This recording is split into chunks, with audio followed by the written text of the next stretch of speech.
इस वीडियो में हम लोग देखेंगे क्लास 8 साइंस की बुक का chapter 1 crop production and management. इसका हम लोग पूरा का पूरा चैप्टर अच्छे से समझेंगे कि शब्द देखेंगे।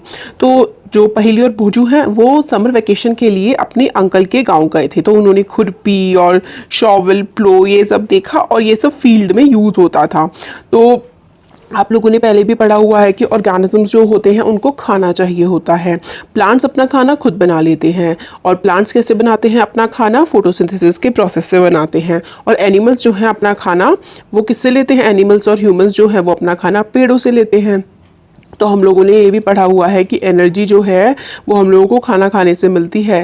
ठीक है, जब हमारी बॉडी में डाइजेशन होता है, रेस्पिरेशन, एक्सक्रीशन, इन सब की हेल्प से हमारी बॉडी में जो है खाना पचता है और हमें एनर्जी मिलती है। और हम लोग अपना खाना या तो प्लांट से लेते हैं या एनिमल से लेते हैं या फिर दोनों से लेते हैं। ठीक है, अब आगे है, अगर हम लोगों को खाना in order to provide food for a large population, मतलब एक काफ़ी बड़ी पॉपुलेशन को अगर हमें खाना खिलाना है तो हम लोगों को रेगुलरली प्रोड्यूस करना पड़ेगा। मतलब हम लोगों को खाना बनाना पड़ेगा, यानी कि खेती करनी पड़ेगी, उसको मैनेज करना पड़ेगा। एक जगह खेती हो गई, फिर वो वहाँ पहुँचे जहाँ से उसको बेचा जा सकता है, और फिर जहाँ से बेचा जा सकता है वहाँ से और जगह जहाँ पर उसकी ज़रूरत है वहाँ पहुँचाया जाए। तो ये सारे के सारे स्टेप्स लगते हैं। सबसे पहले प्रोडक्शन, फिर मैनेजमेंट एंड डिस्ट्रीब्यूशन, फिर एग्रीकल्चर प्रैक्टिसेस। तो देखिए, आज से 10,000 साल पहले लोग नोमैडिक थे, मतलब घुमंतू लोग थे। वो ऐसे ही इधर उधर घूमते रहते थे खाने की तलाश में। फिर धीरे धीरे उन लोगों ने कच्चे फल और सब्जियां खाना शुरू करा। वो जानवर्स की मतलब एनिमल्स की हंटिंग करते थे। फिर धीरे धीरे उन लोगों ने चावल उगाना सीख लिया। हम लोगों ने हिस्ट्री का जो चैप्टर 1 पढ़ा था उसमें क्लास 6 में तब हमने पढ़ा था। ठीक है, और फिर एग्रीकल्चर की शुरुआत हुई जब से हम लोगों ने राइस, वीट और दूसरी क्रॉप्स उगाना शुरू कर दिया। तो भाई क्रॉप क्या होती है? When plants of the same kind are cultivated at one place on large scale it is called a crop. जब प्लांट्स हो गए, पौधे हो गए, एक ही तरीके के कोई भी प्लांट हो गया, जब वो बहुत ही लंबे, बहुत ही सारे एरिया में उगाया जाता है तो उसे हम क्रॉप कहते हैं। जैसे वीट क्रॉप, क्योंकि पूरे के पूरे खेत में गेहूं की ही फसल लगाई जाती है। एग्जाम्पल के लिए क्रॉप ऑफ वीट है ना, वीट को ही पूरे के पूरे खेत में उगाया जाता है। आप लोगों को पता है कि क्रॉप्स जैसे कि अलग अलग टाइप के जो है क्रॉप्स होते हैं, जैसे सीरियल्स होते हैं और वेजिटेबल्स होते हैं, फ्रूट्स होते हैं। सीरियल्स मतलब जो आपके रोटी चावल वगैरह है ना, और आपके वेजिटेबल सब्जियां हो गई, फ्रूट्स हो गए, ये अलग अलग सीजन्स में आते हैं। इंडिया जो है वो बहुत ही बड़ा देश है, हमें पता है सबको। यहाँ पे अलग अलग तरीके की क्लाइमेटिक कंडीशंस हमें देखने के लिए मिलती हैं। जो टेम्परेचर है, जैसे आप पहाड़ों में चले जाइए कितनी ठंड होती है, और डेजर्ट में चली जाइए कितनी गर्मी होती है। तो अलग अलग तरीके का टेम्परेचर मिलता है यहाँ। और ह्यूमिडिटी होता है हवा में नमी, हवा में नमी भी अलग अलग प्रकार की होती है। रेनफॉल भी काफ़ी ज़्यादा वेरी करती है एक रीजन से दूसरे रीजन में। Accordingly there is a rich variety of crops grown in different parts of the country. और अलग अलग वैरायटी की क्रॉप्स जो हैं अलग अलग पार्ट में देश के उगती हैं। और despite this diversity 2 broad cropping patterns identified, मतलब बहुत तरीके की क्रॉप्स जो है देश में उगती है। फिर भी हम लोगों ने 2 अलग तरीके की क्रॉप्स आइडेंटिफाई करी हैं, एक है खरीफ क्रॉप और एक है रबी क्रॉप। ये बहुत इंपॉर्टेंट है, आप इससे पहले भी पढ़ चुके हैं 10th क्लास 11th 12th, मतलब चलता ही रहेगा ये। तो खरीफ कौन सी क्रॉप होती है? खरीफ क्रॉप वो होती हैं जो हम लोग बारिश के सीजन में उगा सकते हैं। कब उगाते हैं? जून से सितंबर के टाइम में उगाते हैं। और इसके एग्जाम्पल पेडी, पेडी का मतलब होता है राइस। ठीक है, राइस या फिर आप चावल बोल लीजिए। तो खारिफ क्रॉप का एग्जांपल है पेडी, मेज, सोयाबीन, ग्राउंडनट, कॉटन, ये सारी की सारी खारिफ क्रॉप है। आपको क्या याद रखना है? आपको कोई सी भी 2 क्रॉप्स के नाम याद कर लीजिए। और कब ये होते हैं? जून से सितंबर के टाइम में होते हैं। और उस समय सीजन क्या होता है? उस समय रेनी सीजन होता है इंडिया में। राबी क्रॉप्स, राबी क्रॉप्स क्या होती है? विंटर में होती हैं। जो खारिफ क्रॉप्स थी वो तो रेनी सीजन में होती थी, और खारिफ क्रॉप होती हैं विंटर सीजन में। ये चीज़ आपको याद रखनी है, आप लोगों से डिफ्रेंशिएट करने के लिए भी एग्जाम में आ सकता है क्योंकि। ठीक है, तो ये खरीफ क्रॉप हो गई। और राबी क्रॉप जो है वो विंटर सीजन में होती है, अक्टूबर से मार्च के महीने में जो होती है वो राबी क्रॉप होती है। एग्जाम्पल के लिए आपकी जो वीट, गेहूं हो गया, पी हो गई, मटर हो गई, ग्राम, मस्टर्ड है ना, ये सारे के सारे होते हैं। और इनके अलावा काफ़ी सारी दालें भी होती हैं, वेजिटेबल्स भी होती हैं जो समर के टाइम पे उगाई जाती हैं। अब basic practices of crop production, crop production किस किस तरीके से किया जाता है, किस तरीके से फसल उगाई जाती है। कल्टीवेशन ऑफ क्रॉप का मतलब होता है फसल उगाना। इसमें काफ़ी सारे जो स्टेप्स होते हैं फार्मर उनको करते हैं अलग अलग टाइम पे।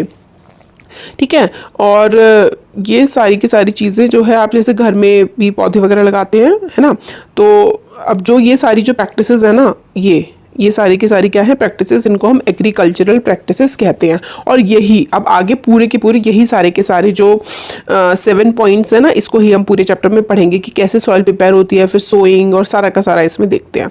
तो पहला आता है हमारा प्रिपरेशन ऑफ सॉइल। सॉइल को किस तरीके से प्रिपेयर किया जाता है, प्रिपरेशन बनाना सॉइल को, ये क्या होता है। इसमें क्या होता है ना कि जो फर्स्ट स्टेप होता है हमारे पूरे के पूरे प्रोसेस का, ये जो हमारा पूरा प्रोसेस है जिसमें हम एग्रीकल्चर प्रैक्टिस कहते हैं, तो एग्रीकल्चर प्रैक्टिस का सबसे पहला स्टेप है प्रिपरेशन ऑफ सॉइल। इसमें क्या सबसे ज़्यादा इंपॉर्टेंट टास्क होता है प्रिपरेशन सॉइल में। हम लोग क्या करते हैं, in agriculture preparation of soil का मतलब है is to turn the soil and loose it, मतलब जो ऊपर नीचे करा जाता है सॉइल को किसी चीज़ की हेल्प से। ठीक है, इसकी वजह से क्या होता है, जो फसल की जड़ें होती हैं वो पेनिट्रेट डीप कर जाती है, मतलब काफ़ी अंदर तक वो ज़मीन के चली जाती हैं, मिट्टी के काफ़ी अंदर तक वो चली जाती हैं अगर हम लोग सॉइल को प्रिपेयर करते हैं ऊपर नीचे सॉइल को पलटते हैं। तो इससे क्या होता है, सॉइल लूज हो जाती है और उसकी जो रूट्स है ना उसको सांस लेने में आसानी होती है, आसानी से वो सांस ले लेती हैं और नीचे ज़मीन में अच्छे से चली जाती हैं। अब ये लूजरिंग ऑफ सॉइल जो है, इससे वो सांस लेने में किस तरीके से हेल्प मिलती है। अब लूजरिंग ऑफ सॉइल करने से क्या होता है ना, जो अर्थवर्म है, आपने सॉइल लूज कर दी तो अर्थवर्म आराम से जो है ज़मीन में पनपने लगेंगे और दूसरे माइक्रोब्स भी प्रेजेंट होते हैं सॉइल में, जो कि सॉइल के लिए मतलब हमारी फसल के लिए काफ़ी ज़्यादा हेल्पफुल होते हैं। अर्थवर्म को फार्मर्स का फ्रेंड भी कहा जाता है। और ये जो अर्थवर्म होते हैं ना, ये और फर्दर लूज करने में हेल्प करते हैं और ह्यूमस मतलब एक तरीके से खाद भी प्रोवाइड करते हैं हमारी ज़मीन को और उससे हमारी क्रॉप को। ठीक है, फिर जो सॉइल में काफ़ी, हम लोगों ने पहले भी पढ़ा था कि सॉइल में काफ़ी सारे मिनरल्स होते हैं, वाटर, एयर और काफ़ी सारे लिविंग ऑर्गेनिजम्स जो हैं उनके बारे में भी हमने पढ़ा था। और हमने डेड प्लांट्स और एनिमल्स के बारे में पढ़ा था कि जब वो डिकम्पोज का मतलब होता है जब वो सड़ जाते हैं, वो सॉइल में मिल जाते हैं और उनमें खुद में जो न्यूट्रिएंट्स होते हैं ना, मरने के बाद, सड़ने के बाद, वो सारे न्यूट्रिएंट्स जो है वो सॉइल को पहुंचा देते हैं और इससे जो है प्लांट वो न्यूट्रिएंट्स एब्जॉर्ब कर लेता है। फिर सिंस ओनली फ्यू सेंटीमीटर्स, जो ऊपर की जो लेयर होती है ना, वही प्लांट ग्रोथ उसमें सपोर्ट हो सकती है और मिनरल्स तो सॉइल में नीचे भी होते हैं, तो इसलिए तो हम लोग सॉइल को उल्टा पुल्टा करते हैं, ऊपर नीचे करते हैं, ताकि जो नीचे वाली सॉइल है ना वो ऊपर की तरफ आ जाए। Turning and loosening of soil brings the nutrient rich soil to the top. तो न्यूट्रिएंट रिच मतलब जिसमें खूब सारे न्यूट्रिएंट्स, अच्छी चीजें होती है ना, वो टॉप पे लाने के लिए ही हम ऐसा करते हैं। दस turning and loosening of soil, turning loosening soil काफी ज्यादा इंपॉर्टेंट पार्ट है किसी भी कल्टिवेशन ऑफ क्रॉप का। और ये जो लूजनिंग और टर्निंग का जो प्रोसेस होता है ना, इसको हम टिलिंग या फिर प्लोइंग कहते हैं। दिस इज वेरी इंपॉर्टेंट कि जो टर्निंग लूजनिंग का प्रोसेस होता है इसको हम लोग टिलिंग या फिर प्लोइंग कहते हैं। तो अभी तक हमने इसमें क्या देखा, देखिए हम लोगों ने सॉइल प्रिपरेशन में देखा कि सॉइल को लूज किया जाता है। सॉइल को लूज कैसे किया जाता है, उसको टर्न करके, है ना, उसको टर्न किया जाता है। ताकि टर्न क्यों किया जाता है, ताकि जो फसल है वो काफ़ी लंबी लंबी अपनी जो है रूट्स नीचे तक पहुंचा ले। नीचे तक क्यों पहुंचा ले, ताकि उसमें माइक्रोब्स और अर्थवर्म ग्रो हो पाए। अर्थवर्म ग्रो होते हैं तो उसको सॉइल और लूज होती है, ह्यूमस प्रोवाइड होता है, ह्यूमस से उसको काफ़ी सारे मिनरल्स मिलते हैं। और फिर हम लूजनिंग इसलिए भी करते हैं क्योंकि ऊपर वाले फसल सिर्फ ऊपर की लेयर में मिट्टी की उग सकती है, बट न्यूट्रिएंट्स तो नीचे भी होते हैं, तो नीचे वाले न्यूट्रिएंट्स ऊपर आ जाएं ताकि फसल की वो हेल्प कर सके, इसलिए हम लोग टर्निंग या फिर टिलिंग और प्लोइंग करते हैं। तो ये जो the loosening of the process of loosening and turning of the soil is called tilling और प्लोइंग। ठीक है, और दिस इज डन बाय प्लो। ये जो प्लो होता है ना, प्लो एक तरीके से हल टाइप का हल होता है, उससे हम इसको करते हैं। अभी डायग्राम दिखाया जाएगा, ये देखिए, ये है प्लो। ठीक है, हाँ, तो आगे देखते हैं हम इसमें।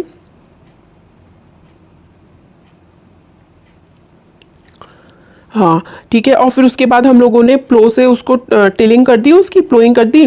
फिर ये किससे होती है, ये वुड या फिर आयरन का बना होता है। अगर सॉइल काफ़ी ज़्यादा वो है, उसमें नमी नहीं है, बिल्कुल सूखी हुई है, तो हमें उसको पानी भी देना पड़ेगा प्लोइंग से पहले। और प्लोइंग जो है फील्ड में, जब फील्ड में आप प्लोइंग कर रहे हैं तो उसमें काफ़ी गड्ढे हो सकते हैं, काफ़ी बड़े बड़े मिट्टी के चट्टे से भी हो सकते हैं, और इसलिए हम लोग को ज़रूरी है इन क्रम्स को, इन मिट्टी के चट्टे जो बहुत ही मोटी मोटी मिट्टी होती है, इसको हम क्रम्स बोलते हैं, इन क्रम्स को हमें तोड़ना भी ज़रूरी है ताकि फील्ड जो है ना उसको बिल्कुल लेवल किया जा सके। एकसार होना चाहिए। अगर फील्ड बिल्कुल लेवल्ड है या फिर कह सकते हैं एकसार है, तो उस पर जो है है इरिगेशन अच्छे से हो सकता है और उस पर फसल अच्छी तरीके से उगाई जा सकती है। और इसके लिए कई बार लेवलर का इस्तेमाल भी किया जाता है, क्योंकि ऊबड़ खाबड़ जो ज़मीन होती है ना, उसको समतल बनाना, एक जैसा बनाने के लिए लेवलर का इस्तेमाल किया जाता है, ताकि उसमें अच्छे से फसल उगाई जा सके और इरिगेशन पानी भी दिया जा सके।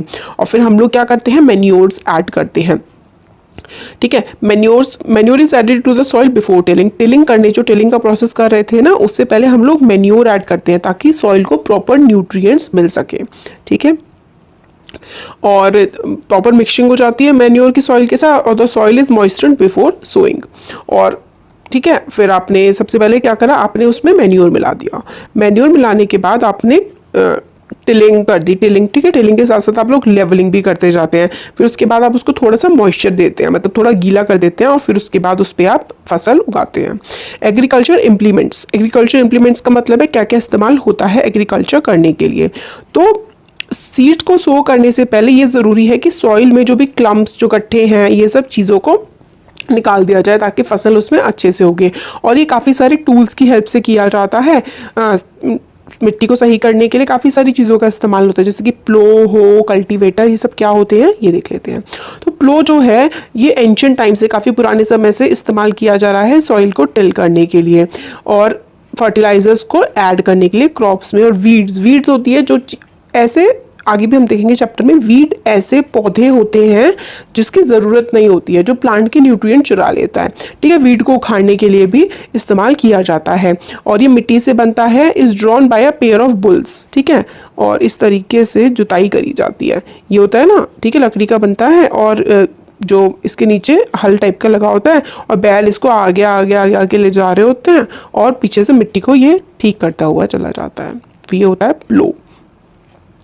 ठीक है, तो कैमल हॉर्स या बुलक्स ये सब करते हैं। It contains a strong triangular strip. देखिए इस तरीके की ट्रायंगल जैसी स्ट्रिप होती है और लंबा सा वुड से बना हुआ होता है, और there is a handle at one end of the shaft. तो जो शाफ्ट होता है ना, ये ऐसे करके इसके एक साइड में हैंडल होता है। The other end is attached to the beam which is placed in the bullock's neck. तो ये देखिए, इतना इंपॉर्टेंट नहीं है कि आपको बिल्कुल अच्छे से जाना कि प्लो क्या होता है। प्लो बस आपको ये देखिए, ये ऐसे करके है ना, ये देखिए ट्रायंगल टाइप का बन रहा है, एक यहाँ पे होता है, और एक पार्ट जो है भैंसों की या फिर जो भी है ये बैल वगैरह, इनकी गर्दन से जुड़ा हुआ होता है। आपके लिए इंपॉर्टेंट है, plough is used for tilling in ancient times. ठीक है, adding fertiliser to the crops, और वीड्स को रिमूव करने के लिए भी। और ये मिट्टी से नहीं, ये लकड़ी से बना होता है, और बुल्स या फिर कैमल्स वगैरह इसको खींचते हैं। ट्रायंगुलर शेप का होता है। मेन पार्ट जो होता है प्लो का, वो लंबा सा ऐसे करके डंडा होता है। लॉग ऑफ वुड का मतलब होता है डंडा, वुड का, लकड़ी का, उसको हम लोग प्लो शाफ्ट कहते हैं। This is the handle at one end of the shaft. और एक शाफ्ट जो होता है ना, ये प्लो शाफ्ट, इसके ऐसे लंबा लंबा करके इसके एक साइड में हैंडल भी होता है। Other hand is attached to the beam which is placed on the bullock's neck. One pair of bulls and a man can easily operate the plow. ठीक है, तो यही पूरा का पूरा जो हमें दिखा रखा है ना यहाँ पे, इसी तरीके से ये होता है। The indigenous wooden plow is increasingly being replaced by iron plows nowadays. तो पहले जो लकड़ी के बनाते थे, अब ये लोहे के बनाने लगे हैं। हो होता है, it is a simple tool which is used for removing weeds. Weeds मतलब वही खराब पेड़ जिनकी ज़रूरत नहीं होती, उस पे खेत में उसको हटाने के लिए हो का इस्तेमाल किया जाता है। और सॉइल को लूज करने के लिए भी एक लंबी सी रॉड होती है, तो लकड़ी की होती है, आयरन की होती है। Strong board and bent belt of iron is fixed. ठीक है, तो स्मॉल तो हो आप देख लीजिए, मतलब जो काम प्लो का होता है ना, मेनली वही काम जो है वो हो का भी होता है। और एक लंबी सी रॉड होती है इसमें लगी हुई, स्ट्रॉन्ग ब्रॉड एंड बेंट एक प्लेट जैसी भी लगी होती है। Is fix to one of its end, एक एंड में इसके ये फिक्स होती है। ये देखिए इस तरीके से होती है, ऐसी लंबी सी होती है। फिर ये पकड़ने के लिए होती है ग्रिप, फिर ये हैंडल होता है, फिर इससे वो अपना काम वाम करते हैं। Works like a blade, it pulled by animals, इसको भी एनिमल जो है वो पुल करते हैं। ठीक है, तो हमारा ये इतना इंपॉर्टेंट नहीं है कि आपको एक एक चीज़ इसके बारे में पता होनी चाहिए। आपको सिर्फ पता होना चाहिए कि प्लो और हो जो है वो टिलिंग के काम आते हैं, और क्या करते हैं, रिमूव करते हैं वीड्स को, और सॉइल में ये जो मैन्योर्स वगैरह वो डालने में भी हेल्प करते हैं। अब नेक्स्ट आता है कल्टीवेटर। कल्टीवेटर का क्या मतलब होता है? कल्टीवेटर जो है वो ट्रैक्टर होता है। नाउ डेज जो प्लोइंग का काम है ना, सारा का सारा वो ट्रैक्टर ड्रिवन हो गया है, ठीक है। जो हम हो और प्लो का बहुत ही कम इस्तेमाल करते हैं, ट्रैक्टर से हम लोग सब कुछ आसानी से कर लेते हैं। अब होता है सोइंग। पहला पार्ट हम लोगों ने प्रिपरेशन ऑफ सॉइल देख लिया। आजकल तो सारा का सारा ट्रैक्टर से ही होता है, टिलिंग और सब कुछ। सोइंग का मतलब होता है फसल को बोना। सोइंग सबसे काफ़ी ज़्यादा इंपॉर्टेंट पार्ट है क्रॉप के प्रोडक्शन का। सोइंग से पहले हम लोग देखते हैं कि काफ़ी अच्छी क्वालिटी का, साफ, हेल्दी, अच्छा सा, गुड वैरायटी का सीड हम लोग सेलेक्ट करते हैं। और फार्मर ऐसे सीड को मतलब प्रेफर करते हैं, चाहते हैं जिसकी ईल्ड बहुत ज़्यादा हो, जिससे बहुत ज़्यादा फसल उकर के आए। सिलेक्शन ऑफ सीड्स, हम लोग सीड को कैसे सेलेक्ट करते हैं? तो हम लोग से क्वेश्चन पूछा गया है कि ऐसे भी सीड्स होते हैं जो हवा में उड़ जाते हैं। वुड दीज बी लाइटर और heavier than those which sink? क्या कुछ होते हैं जो हवा में उड़ जाते हैं, कुछ जो नीचे बैठ जाते हैं, और वो इतने लाइट क्यों होते हैं? डैमेज सीड्स जो हैं वो हल्के होते हैं और वो लाइट होते हैं, ठीक है। जो जो सीड हवा में उड़ जाते हैं ना, वो खराब होते हैं। तो क्योंकि जो डैमेज हो रखा होता है ना, जो अंदर से खराब हो रखा होता है सीड ना, वही होता है जो कि हवा में उड़ जाता है। वरना जो अच्छा सीड होता है ना, अच्छा सीड कभी भी हवा में नहीं उड़ता है, ठीक है। तो डैमेज सीड्स जो हैं वो हॉलो होते हैं, अंदर से खोखले होते हैं, इसलिए वो हवा में उड़ जाते हैं और पानी में भी तैर जाते हैं। ये गुड मेथड, अच्छा मेथड होता है सेपरेट करने का हेल्दी सीड्स को डैमेज सीड से, मतलब खराब सीड से अच्छे सीड को अलग करने का अच्छा मेथड है। सोइंग करने से पहले इंपॉर्टेंट चीज़ ये है, task is to know about the tools use for sowing seeds. Tools के बारे में भी जानना बहुत ज़रूरी है कि कौन कौन से टूल्स का इस्तेमाल किया जाता है फसल को लगाने के लिए। ट्रेडिशनल टूल्स जो हमेशा से इस्तेमाल होते आए थे पुराने ज़माने से, वो है जैसे कि shape like a funnel. Sowing seeds funnel जैसा इस तरीके की शेप होती है। ये देखिए, इससे हम लोग सीड्स को सो करते थे पहले ज़माने में, इस तरीके की फनल शेप। फनल, ये जो शेप होती है ना ट्रायंगल इस टाइप की, जैसे इसको फनल बोलते हैं, फनल शेप होती है। The seeds are filled into the funnel. Seeds को इन फनल में भर दिया जाता है। ये जो फनल थी इसमें सीड को भर दिया, और ऐसी सी डंडी थी, एंड पास डाउन थ्रू 2 और 3 पाइप्स हैविंग शार्प एंड्स। और ये पाइप के थ्रू नीचे नीचे नीचे पहुंच जाता है। These ends pierce into the soil and place seeds there. और ये जो नीचे की तरफ ना बहुत ही पैने पैने से होते हैं, और ऐसा करके नीचे नीचे नीचे बहुत, ये क्या करते हैं, सॉइल को नीचे तक खोद देते हैं और आराम से सीड्स उसके अंदर चले जाते हैं। अब आगे है, सबसे पहले हम लोगों ने क्या देख लिया? ट्रेडिशनल टूल्स देख लिए। ट्रेडिशनल टूल्स के बाद हम लोग क्या आते हैं? Seed drillers. अब तो सीड ड्रिलर्स आने लगे हैं, इस तरीके के सीड ड्रिलर्स का इस्तेमाल करते हैं और आराम से सीड बो देते हैं। Seed drillers, nowadays seed drillers का इस्तेमाल होता है, is used for sowing with the help of tractors. Tractors के पीछे लगा देते हैं इनको, ये जो है ट्रैक्टर्स के पीछे लगे हुए देखे होंगे आपने कई बार, और ये बस सीड को बोते चले जाते हैं। This shows the seed uniformly at equal distances and depth। और ये मतलब यूनिफॉर्मली बिल्कुल एक तरीके से और बराबर गहराई पे और बराबर एक दूसरे से दूरी पर इसको बो देता है। दिस इंश्योर्स कि सीड जो है ना covered by soil after sowing. तो ये इंश्योर कर देता है कि जो सीड है ना, जो हमने बोया है, उसके ऊपर मिट्टी से वो कवर भी हो जाए। This protect seeds from being eaten by birds. और ये सीड्स को बर्ड के खाने से भी बचा लेता है। Sowing by using a seed drill saves time and labour. तो सोइंग अगर हम सीड ड्रिल से करेंगे तो टाइम भी बच जाएगा और लेबर भी, मेहनत भी बच जाएगी। Appropriate distance between the seeds, जो हम कहते हैं ना दूर दूर है और पक्की मतलब पूरी गहराई पे और मिट्टी से भी भर दिया है ऊपर से, तो ज़रूरी डिस्टेंस बनाना, मतलब डिस्टेंस एक दूसरे से होना ज़रूरी है to avoid overcrowding of plant की। मतलब एक ही जगह पर सारे के सारे प्लांट रुक जाए तो फिर मर जाएंगे बाकी प्लांट्स, है ना, प्रॉब्लम होगी। This allowed plants to get enough sufficient sunlight. मतलब दूर दूर होंगे तो सनलाइट भी प्रॉपर मिल जाएगी, न्यूट्रिएंट्स भी प्रॉपर मिल जाएंगे, वाटर भी मिल जाएगा और सॉइल भी मिल जाएगी। At times few plants have to be removed और प्रिवेंट ओवरक्राउडिंग। कुछ प्लांट्स को हमें हटाना पड़ता है ताकि ओवर क्राउडिंग, एक जगह हो जाएंगे तो सनलाइट के लिए, वाटर, न्यूट्रिएंट सबके लिए एक दूसरे से लड़ाई करेंगे और फसल अच्छी नहीं होगी। नेक्स्ट पॉइंट आता है एडिंग मैन्योर एंड फर्टिलाइजर्स। अब मैन्योर और फर्टिलाइजर्स को हमें ऐड करना है। तो देखिए, substances which are added to soil in the form of nutrients for healthy growth of plant are called manure and fertilisers. तो मैन्योर और फर्टिलाइजर्स का क्या काम होता है? हम लोग उसको इसलिए डालते हैं अपने फसल में ताकि उससे उपज अच्छी हो, हमारी फसल अच्छी हो, इसलिए मैन्योर फर्टिलाइजर्स डाले जाते हैं।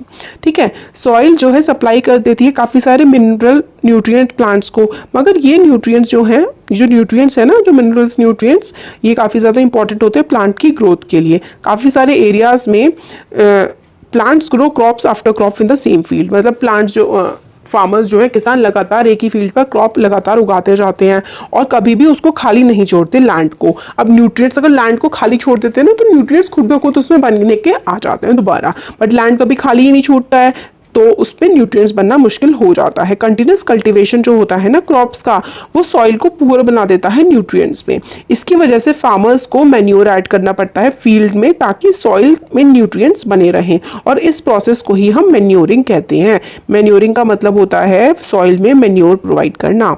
और इम्प्रॉपर और insufficient manuring results in weak plants. अगर हम लोग ढंग से मैन्योर नहीं डालेंगे तो जो प्लांट होगा वो वीक हो जाएगा, अच्छा नहीं रहेगा।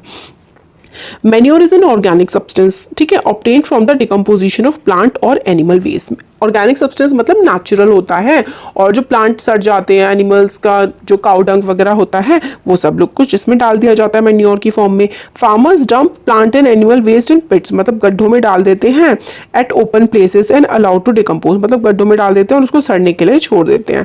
डिकम्पोजिशन जो है माइक्रो ऑर्गेनिजम्स करते हैं, जो हम लोग अभी नेक्स्ट चैप्टर में भी पढ़ेंगे माइक्रो ऑर्गेनिजम्स के बारे में, और पहले भी पढ़ चुके हैं। Decomposed matter is used as organic manure, और जो मैटर सड़ा देते हैं, cow dung, vegetable waste, plant waste, है ना, ये सारा का सारा जो है फिर माइक्रो ऑर्गेनिजम्स की हेल्प से सड़ जाता है तो वो मैन्योर बन जाता है, और वो ऑर्गेनिक मैन्योर होता है, एकदम नेचुरल मैन्योर होता है। ठीक है, तो ये तो मूंग दाल किस तरीके से लगा सकते हैं सब बताया गया है। तो फिर वही आगे ये बताते हैं कि फर्टिलाइजर्स केमिकल्स होते हैं, जो कि मैन्योर जो है वो तो नेचुरल हो गया, फर्टिलाइजर्स केमिकल्स होते हैं जिसमें न्यूट्रिएंट्स होते हैं, पर्टिकुलर न्यूट्रिएंट्स होते हैं जिसकी हमें ज़रूरत होती है, हम वो खरीद सकते हैं। How are they different from manure, manure से कैसे अलग है। फर्टिलाइजर्स जो हैं वो फैक्ट्रीज में प्रोड्यूस होते हैं। कुछ एग्जाम्पल फर्टिलाइजर्स के आप दे सकते हैं, urea, ammonium sulphate, sugar, phosphate, 2-3 याद कर लीजिए, यूरिया, अमोनियम सल्फेट, ठीक है, यूरिया हो गया, फिर अमोनियम सल्फेट और सुपर फॉस्फेट, पोटाश, NPK। एक आप NPK याद कर लीजिए और एक यूरिया याद कर लीजिए, तो फर्टिलाइजर्स के एग्जांपल हैं। यूज जो होता है फर्टिलाइजर का वो फार्मर्स को हेल्प करता है ताकि जो क्रॉप्स है वो अच्छी उग करके आ जाए, जैसे कि वीट, पैडी, मेज, इनमें इस्तेमाल किया जाता है। बट अगर हम बहुत ज़्यादा फर्टिलाइजर्स का इस्तेमाल कर लेते हैं तो सॉइल की फर्टिलिटी ख़त्म होने लगती है। फर्टिलाइजर्स जो हैं वो वाटर पोल्यूशन का भी काफ़ी ज़्यादा बड़ा सोर्स बन चुके हैं। तो इसलिए अगर हम लोग को फर्टिलिटी सॉइल की मेंटेन करनी है ना, तो हम लोगों को फर्टिलाइजर्स की जगह हम लोग को ऑर्गेनिक मैन्योर का इस्तेमाल करना चाहिए, ठीक है। और leave the field uncultivated fallow in between 2 crops, और 2 क्रॉप्स के बीच में या तो हम 1 आध महीने के लिए ऐसे ही ज़मीन को छोड़ दें खाली, उसमें कुछ ना उगाएं, तो उसमें अपने न्यूट्रिएंट्स मिट्टी खुद ले आती है। या फिर हम लोग ऑर्गेनिक मैन्योर का इस्तेमाल करें। मिट्टी खुद कैसे ले आती है, देखिए आप पूरे दिन काम करते रहें, पूरे साल काम करते रहें, आपके में एनर्जी बचेगी। और अगर आप ऐसा करें कि आप लोगों ने 2 महीने काम किया, फिर आपको 1 महीने की छुट्टी मिल गई, तो आप में एनर्जी आ जाएगी, फिर आप 2 महीने अच्छे से काम कर पाएंगे। तो यही लैंड के साथ भी होता है, वो अपनी एनर्जी बटोर लेता है अगर उसे खाली छोड़ दिया जाए। बट अगर उसे खाली छोड़ा ही ना जाए, अगर आपको काम करते करने दे बार बार करते रहे आप काम, तो आपको एनर्जी ड्रिंक्स चाहिए होंगी, एनर्जी बूस्टर्स चाहिए होंगे। इसी तरीके से फिर ये मैन्योर फर्टिलाइजर डालने पड़ते हैं फील्ड में, ठीक है। अब दूसरा मेथड जो है सॉइल को रिप्लेनिश करने का, अच्छा करने का, वो ये है, another method of replenishing soil with nutrients is through crop rotation. Crop rotation की हेल्प से भी हम लोग सॉइल को अच्छा न्यूट्रिएंट प्रोवाइड कर सकते हैं। ये कैसे होता है कि अलग अलग क्रॉप्स उगाई जाएं। अर्लियर नॉर्थ इंडिया के फार्मर्स जो हैं वो काफ़ी सारी leguminous soil legumes as fodder in 1 season. Legumes का मतलब है दालें वगैरह काफ़ी ज़्यादा उगाई जाती थी, और वीट जो है वो अगली सीजन में उगाते थे। This help in replenishment of the soil with nitrogen, क्योंकि जो लेग्यूम सॉइल होती है, लेग्यूम्स प्लांट होते हैं, जैसे कि ये मूंग की दाल हो गई, तुअर की दालें वगैरह, इनमें लेग्यूम्स होते हैं, नाइट्रोजन प्रोवाइड कर देते हैं। नाइट्रोजन की बहुत ज़्यादा ज़रूरत होती है सॉइल को, तो इन फसलों से नाइट्रोजन मिल जाता था उन्हें, और आराम से फसल अच्छी हो जाती थी अगली वाली भी। और बट ये जो आजकल ये सब करना बंद कर दिया, लगातार कभी गन्ना उगाते हैं, कभी चावल उगाते हैं, तो कभी गेहूँ उगाते हैं। इस तरीके से अगर वो लोग दालें उगाना शुरू कर दें तो भी उनका काफ़ी अच्छा रिजल्ट मिलेगा उन्हें अपनी ज़मीन से। पिछले क्लासेस में राइजोबियम बैक्टीरिया के बारे में पढ़ा था। ये जो है रूट्स में प्रेजेंट होते हैं लेगुमिनस प्लांट के। राइजोबियम जो बैक्टीरिया है वो लेगुमिनस प्लांट्स की जड़ों में मौजूद होता है, और वो एटमॉस्फेरिक नाइट्रोजन को फिक्स कर देता है। इसका मतलब है जो नाइट्रोजन एटमॉस्फेयर में प्रेजेंट है उसको हेल्प कर देता है कि मतलब हम उसको इस्तेमाल कर पाएँ। तो एडवांटेजेस देख लेते हैं, या फिर अब देखिए वीडियो काफ़ी बड़ा हो गया, तो डिफरेंस बिटवीन फर्टिलाइजर्स और मैन्योर्स ना, और फिर इरिगेशन, सोर्स ऑफ इरिगेशन वगैरह, बाकी सारा ये जो पार्ट है 2-3 पेजेस का है, छोटा सा, ज़्यादा इतना कुछ नहीं बचा है। नेक्स्ट वीडियो में हम लोग देख लेंगे, ठीक है। तो कैसा लगा वीडियो ज़रूर बताइए, प्लेलिस्ट में मैं बाकी प्रोवाइड कर दूँगी, और चैनल को सब्सक्राइब ज़रूर करिए और लाइक करिए, फ्रेंड्स के साथ भी शेयर करिए। Thank you.